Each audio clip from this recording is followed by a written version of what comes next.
बहू का 9वां महीना। सुमित्रा जी की बहू रितु प्रेग्नेंट थी और अब उसकी प्रेगनेंसी का 9वां महीना चल रहा था।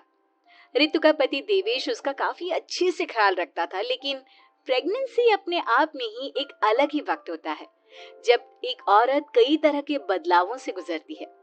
शरीर के साथ साथ उसके अंदर बहुत सारे इमोशनल चेंजेस भी आते हैं और रितु इन सब चीजों से गुजर रही थी। इसीलिए कई बार वो बहुत परेशान हो जाती थी। उसे बार बार बहुत मुश्किलों का सामना करना पड़ रहा था। एक दिन अचानक शाम के वक्त रितु जोर जोर से रोने लगी। अरे रितु बेटा, क्या हुआ?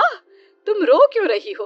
कुछ नहीं मम्मी जी, बस बहुत परेशान हो रही हूँ मैं। हाँ हाँ बेटा, वो तो मुझे भी दिख रहा है, तभी तो रो रही हो तुम। लेकिन परेशानी के पीछे की वजह तो बताओ, आखिर बात क्या है? किसी ने कुछ कहा क्या तुमसे? नहीं मम्मी जी, किसी ने कुछ भी नहीं कहा, बस ऐसे ही मेरा मन कर रहा है रोने का। अरे बेटा, ये क्या बात हुई? रोने का मन कर रहा है? अरे तुम माँ बनने वाली हो, अगर इस तरह रहोगी ना तो बच्चा भी रोने वाले नेचर का पैदा होगा। तो फिर मैं क्या करूं मम्मी जी? मुझे बता अपने दिल की बात, मेरे साथ शेयर कर कि क्या परेशानी है। वो क्या है ना मम्मी जी, मैं अपने पेट की तरफ देखती हूँ ना तो अजीब सी घबराहट होती है। अरे लेकिन क्यों बेटा? तुम्हारे पेट में तो तुम्हारा आने वाला बच्चा है, इसे देखकर तुम्हें खुश होना चाहिए। मम्मी जी वो क्या है ना, मेरा पेट इतना बड़ा हो गया है, शरीर की हालत ऐसी हो गई है तो सोच सोच कर डर लगता है कि मैं कभी फिर से पहले जैसी स्लिम और ब्यूटीफुल हो पाऊंगी क्या। अरे बेटा, ये तो कुछ दिनों की बात है, सब कुछ बिल्कुल पहले जैसा हो जाएगा। कुछ दिनों के बाद तुम्हें चिंता करने की कोई जरूरत नहीं होगी। रितु, क्या हुआ? तुम बार बार करवटें क्यों बदल रही हो? रात के 2 बज रहे हैं, सो जाओ ना अब। देवेश, नींद नहीं आ रही है, मैं ठीक से सो नहीं पा रही हूँ। अरे ये क्या, तुम तो उठकर बैठ गई। इस तरह बैठे बैठे पूरी रात बिताओगी क्या? क्या करूं देवेश, पेट की वजह से जैसे ही लेटती हूँ अजीब सा लगने लगता है, ठीक से सो भी नहीं पाती। तुम एक काम करो, अपने पेट के बगल में एक तकिया लगा लो, तुम्हें ठीक से नींद आ जाएगी। वो भी करके देख लिया, अब तो लगता है जब तक बच्चा इस दुनिया में नहीं आएगा मैं ठीक से सो भी नहीं पाऊंगी। रितु, बच्चा आने के बाद कौन सा चैन की नींद सो पाओगी? कम से कम अब तो आराम कर लो। तुम सो जाओ देवेश, मैं बैठे बैठे ही अपनी नींद निकाल लूंगी। और फिर कुछ दिन के बाद सुमित्रा जी के घर पर कुछ परिचित लोग मिलने के लिए आते हैं। मम्मी जी, आप उन लोगों के साथ बैठकर बातें करिए, मैं सबके लिए चाय बना देती हूँ। अरे नहीं नहीं बेटा, मैं कर लूंगी, अभी तुम्हारी तबीयत ठीक नहीं है ना, तुम आराम करो। अरे मम्मी, घर के छोटे मोटे काम तो मैं करती हूँ ना, चाय बनाने में कैसी प्रॉब्लम? अच्छा ठीक है, अगर कोई परेशानी नहीं है तो बना दो चाय। अरे ये क्या बात है सुमित्रा जी, आप तो दादी बनने वाली हैं। हाँ जी, बस ठीक ठाक तरीके से मेरा पोता या पोती इस दुनिया में आ जाए तो चैन हो जाए। सही कहती हैं बहन जी, एक औरत के लिए ये वक्त बहुत मुश्किल होता है। वैसे बहू की तबीयत तो ठीक है ना? हाँ हाँ, तबीयत तो ठीक है, बस ऐसे ही थोड़ी बहुत परेशानी है जो इस वक्त होती है, उसी से गुजर रही है। पहली बार माँ बन रही है ना। कभी कभी परेशान हो जाती है। सुमित्रा जी रिश्तेदारों से बात करती है और उन्हें काफी देर हो जाती है। रिश्तेदारों के जाने के बाद, अरे रितु बेटा, तुम अभी तक किचन में काम कर रही हो? मैंने तुम्हें मना किया था ना, इतनी देर खड़े रहने की क्या जरूरत थी? मम्मी जी, वो मुझे लगा रात के खाने में देर हो जाएगी, इसलिए मैं साफ उधर बिजी थी तो मैं खाना बनाने लग गई थी। अरे बेटा, तुम तो बिल्कुल कुछ भी नहीं समझती, जरा अपने पैरों की हालत तो देखो। हाँ मम्मी जी, मुझे भी ना पैरों में बहुत भारीपन लग रहा है। ये भारीपन नहीं है, ज्यादा देर खड़े रहने की वजह से तुम्हारे पैरों में सूजन आ गई है। अब कमरे में जाकर आराम करो, चलो। और सुनो, अपने पैरों के नीचे ना तकिया लगा लेना, सर के नीचे मत लगाना, ठीक है? अपने कमरे में जाने के बाद यार ये प्रेगनेंसी भी कितनी अजीब चीज है, कभी रोने का मन करता है, कभी हंसने का। घर में सब मुझे बहुत प्यार करते हैं, लेकिन प्रेगनेंसी की जो प्रॉब्लम्स मैं फेस कर रही हूँ वो मैं किसी को नहीं समझा सकती। ये सब कब ठीक होगा? और फिर एक रात अचानक रितु नींद में उठकर बैठ जाती है और अपने पूरे शरीर पर खुजली करने लगती है।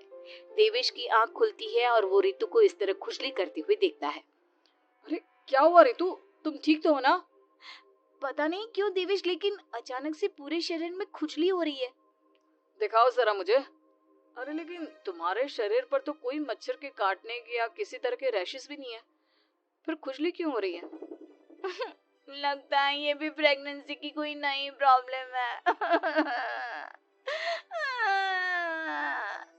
अरे अरे परेशान मत हो, मैं मम्मी को बुला कर लाता हूँ। सुमित्रा जी के आने के बाद अरे क्या बात है बेटा, इस तरह क्यों खुजली कर रही हो? अचानक से क्या हो गया तुम्हें? मम्मी जी, ऐसा लग रहा है जैसे सर से पैर तक पूरे बदन में मच्छरों ने काट लिया हो।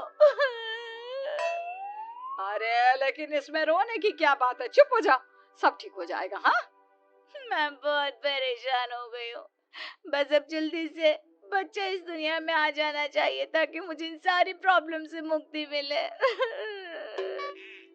ऐसा नहीं कहते रितु, माँ बनना तो दुनिया की सबसे बड़ी खुशखबरी है और ये सारी परेशानियां तो सबके साथ होती है। जानती हूँ, लेकिन फिर भी क्या करूँ, रात को सो नहीं सकती, कभी पेट भर के खाना खा लेती हूँ तो उल्टी करने का मन करता है, ज्यादा देर खड़ी हो जाती हूँ तो पैर में सूजन आ जाती है, ज्यादा देर बाहर घूमने भी नहीं जा सकती वरना टॉयलेट की प्रॉब्लम। ये सब कब ठीक होगा? कुछ दिन और बीत गए और अब तक रितु का 9वां महीना खत्म होने का वक्त आ गया था। अब हर दिन रितु बस यही सोचती थी कि उसका बच्चा इस दुनिया में आने वाला है। हाँ, वो बात अलग थी कि वो कई तरह की इमोशनल चेंजेस से गुजर रही थी और फिर एक दिन अचानक, देवेश, मुझे ना चाउमीन खाने का मन कर रहा है। अभी रात के 12 बजे? अरे रितु, इस वक्त चाउमीन कहाँ से लेकर आऊंगा मैं? किसी होटल में फोन करो ना, कोई तो डिलीवर करता होगा ना इतनी रात को। नहीं नहीं रितु, इतनी रात को कोई डिलीवर नहीं करता, तुम कल खा लेना, मैं कल तुम्हारे लिए लेकर आऊंगा बस। नहीं, मुझे अभी खाने का मन कर रहा है, मुझे अभी खाना है।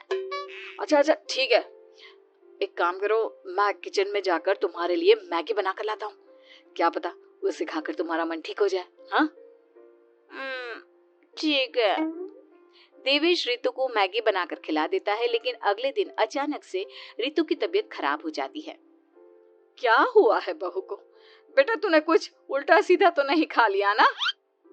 मम्मी वो कल आधी रात को चाउमीन खाने की बात कर रही थी तो मैंने इसे मैगी बनाकर खिला दी। अरे लेकिन एक बार मुझसे तो पूछ लेता, इसी वजह से उसे अजीब सा लग रहा है। कोई बात नहीं, वैसे भी बच्चा आने का वक्त पास आ गया है ना, इसलिए ये सब चीजें हो रही है। मेरे पेट में बहुत दर्द हो रहा है, जब से मैगी खाई है तब से पता नहीं क्या हो गया। अरे कुछ नहीं हुआ बेटा, बस कुछ दिन की बात और है, परेशान मत हो। चल हम तुम्हें ना डॉक्टर के पास ले चलते हैं। हॉस्पिटल जाने के बाद, डॉक्टर साहब, मेरी बहू की तबीयत ठीक तो है ना? हाँ, वैसे तो सब कुछ ठीक लगता है, डाइजेशन का प्रॉब्लम हो गया है, ऐसे वक्त में हो जाता है। प्रेगनेंसी की वजह से पेट के ऊपर बहुत प्रेशर आ जाता है, इसलिए डाइजेशन थोड़ा वीक हो जाता है।